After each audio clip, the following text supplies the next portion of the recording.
of North Dakota, Doug Burgum, who also ran for the Republican nomination, I should note. Governor, I saw you in court earlier today. I was a few rows back. You had a better seat than me.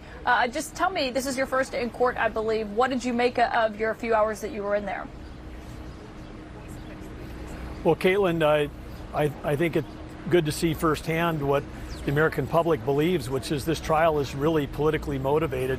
And I think that's showing up in the American people in the polls that are coming out, with President Trump leading by wider margins than he's ever led in any of his presidential races, because I think they see right through this thing. When you've got a judge that donated to Joe Biden, when you've got prosecutors that supported Joe Biden, when you've got the judge's family members that are benefiting financially as Democrat operatives, and then when you've got, as you just said on the lead-in, this whole trial, rests on the credibility of someone who spent 3 hours this morning describing in great detail how he lied to a grand jury, how he lied to a Congress, and how he lied in court cases. And so this is it's just a tough thing. I mean, prosecution's got a tough job to try to build their case on someone who's a serial perjurer.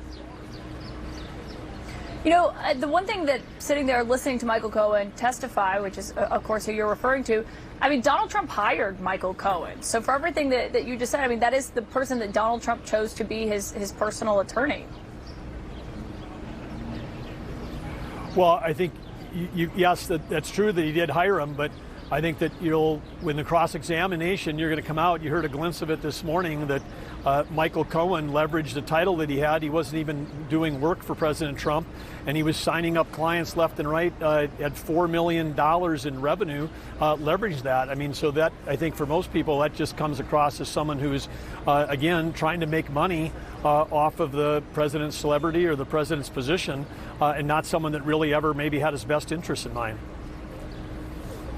You just noted that the judge has been a Democratic donor. I believe it was to the tune of $35. And then you also mentioned his daughter and her political work. That was something also that the former president repeatedly attacked him for and attacked her for on social media, until his gag order that he's under right now was expanded to include members of the judge's family and also members of the prosecution's family.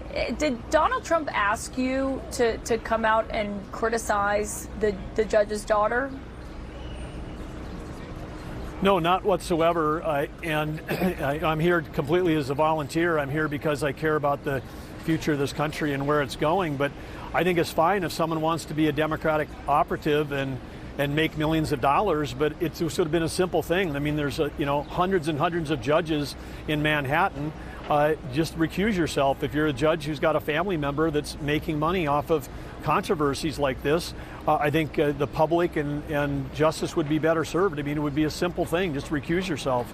There's no issue with someone being a Democrat operative. The issue is that Governor, he asked